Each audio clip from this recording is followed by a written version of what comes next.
So, students, now we will discuss the problem of collision. Now, this problem is a ball is dropped from height h. A ball is dropped from height h if coefficient of restitution is E, if coefficient of restitution is E, then calculate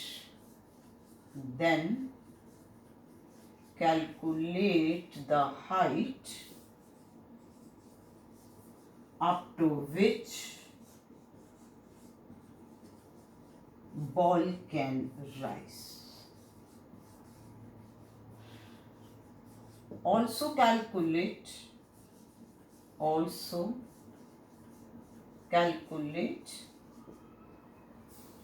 momentum suffered, calculate momentum change in momentum suffered by the ball. तो अब एकदम आप जैसे problem को देखोगे लगेगा है अब बात इसमें ऐसे हो रही है कि हाइट एच तक है, कोफिशिएंट ऑफ रेस्टिट्यूशन से कैसे निकालेंगे। देखो बेटा ऐसे निकालेंगे। अब इसमें पहली बात ये देख लीजिए कि यहाँ पर बॉल को हाइट एच से ड्रॉप करवाया तो वो पहुंची यहाँ पर ग्राउंड पे। अब ग्राउंड पे वो किस वेलोसिटी के साथ पहुंचेगी तो हम क्या कैलकुलेट करते हैं, velocity attend by ball on reaching ground. जैसे वो ग्राउंड पे पहुंची तो उसने कितनी वेलोसिटी गेन की, कैसे निकालोगे बेटा। मान लो v1 वेलोसिटी गेन की तो v1 square minus 0 is 2gh1। तो दैट मीन्स v1 वेलोसिटी की वैल्यू बन गई 2gh अंडर द रूट, क्योंकि इसमें जो हाइट h1 है किसके बराबर है, h के बराबर है। ठीक होगी बात। अब ये थी बॉल के पास वेलोसिटी जैसे ही वो ग्राउंड पे पहुंची। अब बॉल क्या करेगी ना, ball will collide, will strike with the ground, collision हुई। तो इसका मतलब now you can see relative velocity of approach। तो वो किस वेलोसिटी से आ रही है, v1 के साथ। जो सेकंड बॉडी है ग्राउंड है वो क्या है, 0 पे। तो that means relative velocity of approach is v1। ठीक हो गया। अब जैसे वो ग्राउंड पे स्ट्राइक की आवाज सुनाई दी, so that means a certain amount of its kinetic energy is converted into heat energy, sound energy। उसके बाद ये बॉल ऊपर को जाना शुरू होगी। मान लो कि ये बॉल इस हाइट h1 तक जाती है। अब ये h1 हाइट तक जा रही है तो अब इसमें हम ये ले लेते हैं कि v2 वेलोसिटी है जिससे बॉल ने ऊपर को जाना शुरू किया। ठीक हो गया ना। और कहाँ जाके रुकी, जहाँ उसकी वेलोसिटी 0 हो गई।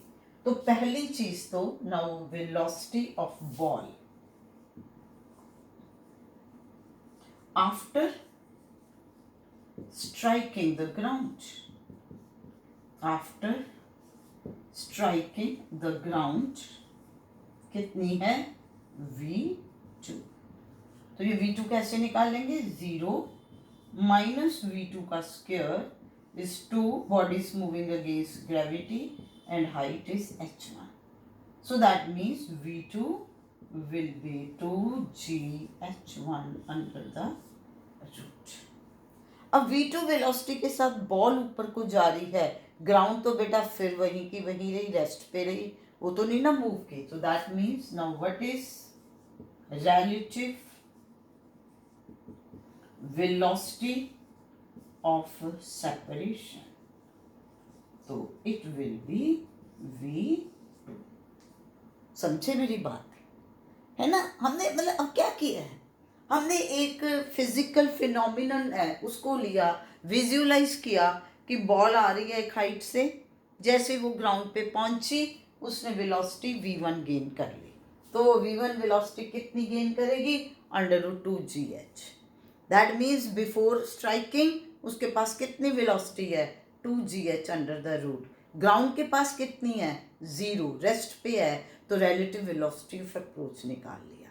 अब उसने स्ट्राइक किया, स्ट्राइक करने में कुछ काइनेटिक एनर्जी बॉल की लूज हो गई और उसके बाद अब वो ऊपर को जाना शुरू हुई। तो हम मान लेते हैं कि भाई स्ट्राइक करने के बाद बॉल के पास वेलोसिटी रह गई v2।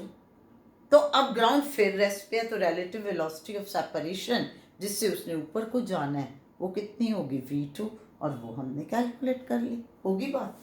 अब आओ कोफिशिएंट ऑफ रेस्टिट्यूशन पे, क्या है, ratio of relative velocity of separation to relative velocity of approach.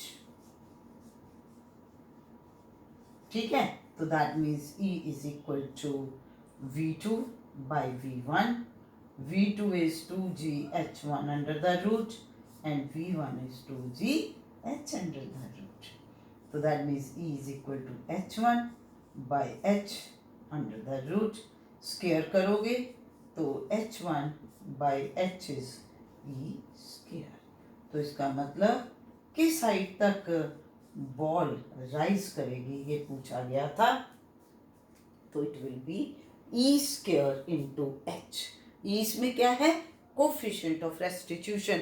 मान लो कोफिशिएंट ऑफ रेस्टिट्यूशन की मैं वैल्यू दे देती कि इट्स वैल्यू इज 0.6, तो फिर h1 क्या आ जाना था, 0.36 टाइम्स h।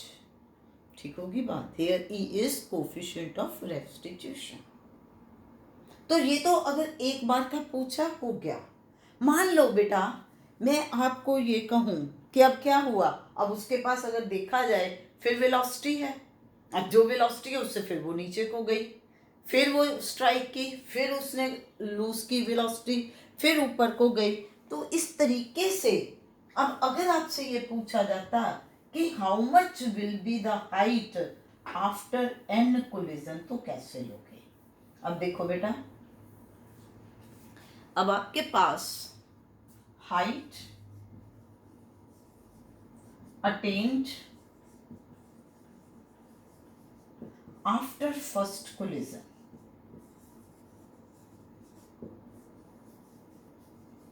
h1 है जो बन गई है E square times h।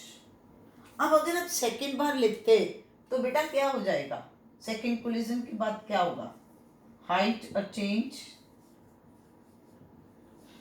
After second collision. बेटा नेचुरली अब कौन सी है, इनिशियल h1 है, तो final h2 will be E square times h1। ठीक है, तो ये क्या बन जाएगा, E स्क्वायर का होल स्क्वायर इंटू h। और अब अगर 3 है तो फिर ये क्या बन जाएगा आपके पास, E square of h3।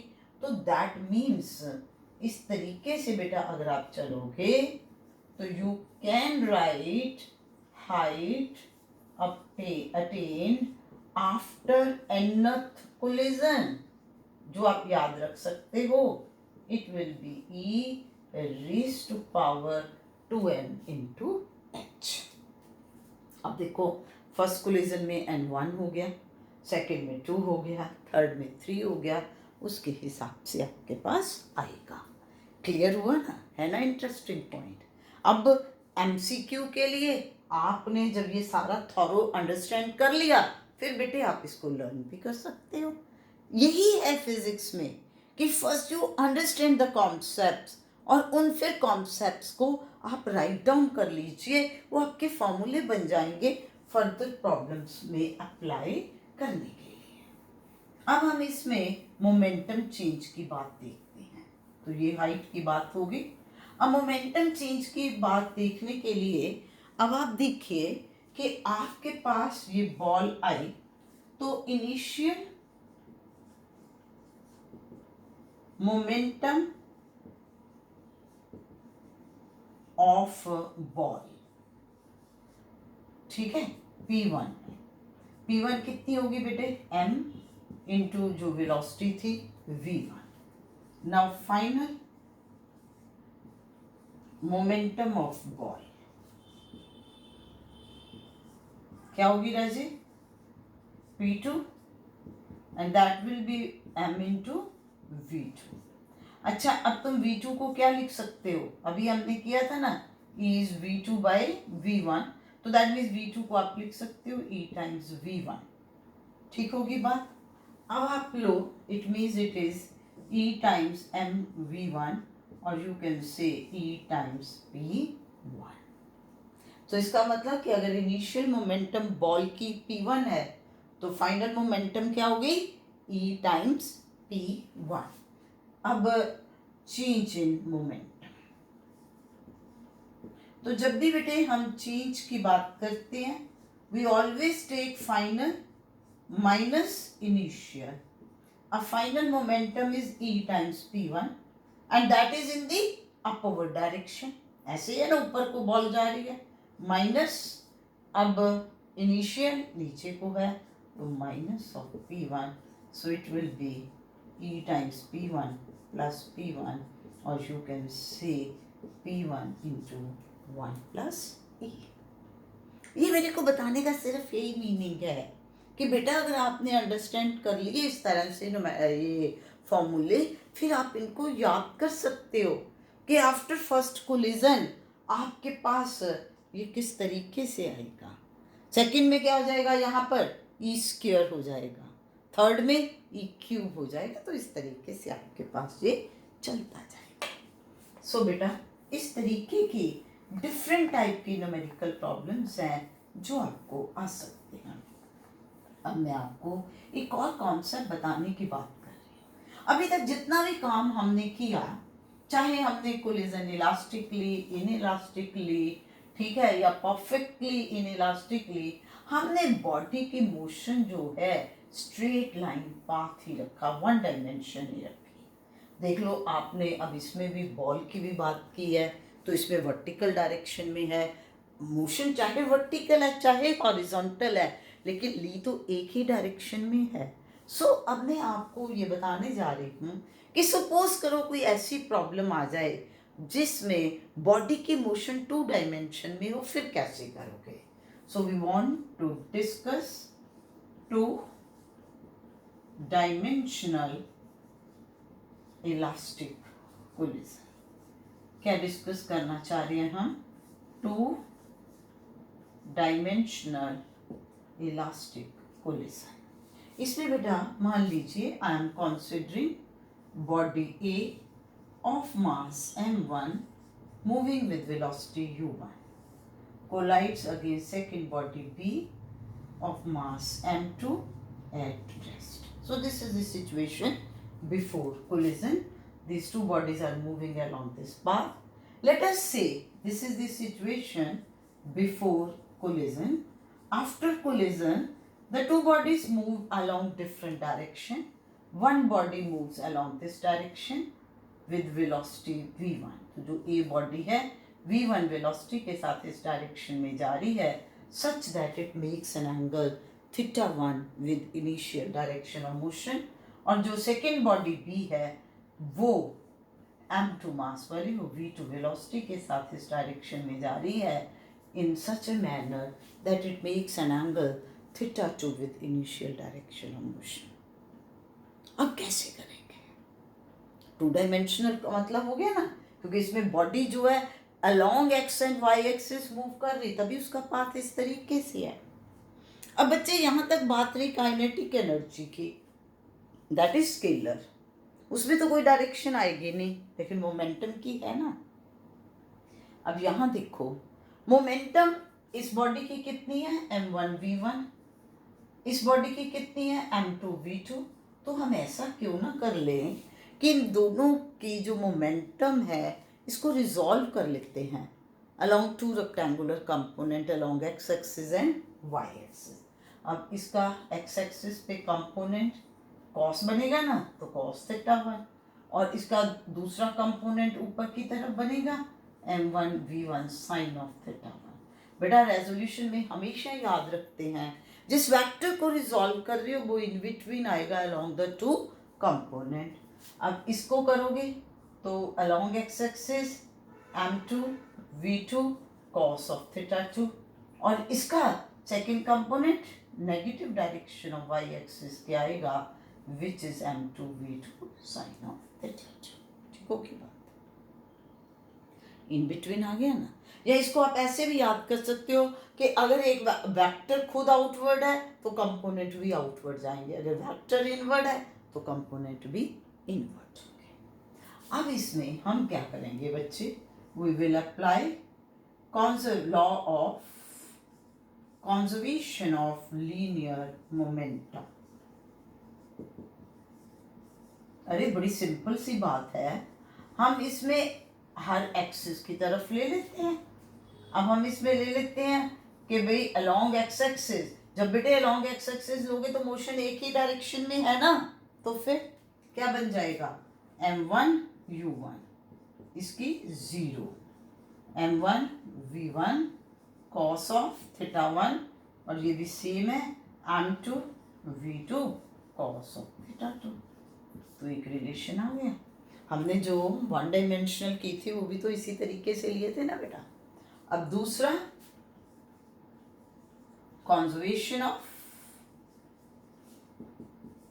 Linear momentum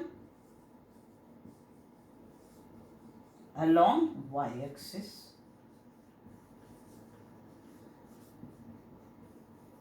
अब बच्चे इधर तो x एक्सिस थी तो कंपोनेंट विल बी 0।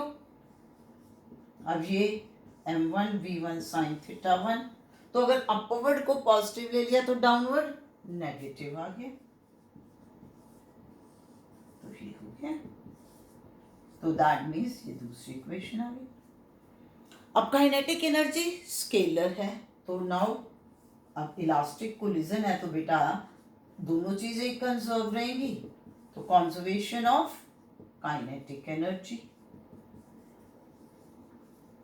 तो बिफोर कोलिजन क्या बन गई, half of m1 u1 square, इसकी क्या है 0, इधर क्या है half of m1 v1 square, half of m2 v2 square. तो क्या है, तीन इक्वेशंस बन गई। अब आपने करना तो वही है ना कि आपको m1 m2 u1 u2 पता है, you have to calculate v1 v2, but इसमें जब आपने वेलोसिटी फाइंड आउट करनी है उसकी मैग्नीट्यूड के साथ साथ डायरेक्शन भी चाहिए। दैट मीन्स इसके पास आपके पास कितने अननोन हो गए 4, v1 v2 theta 1 and theta 2।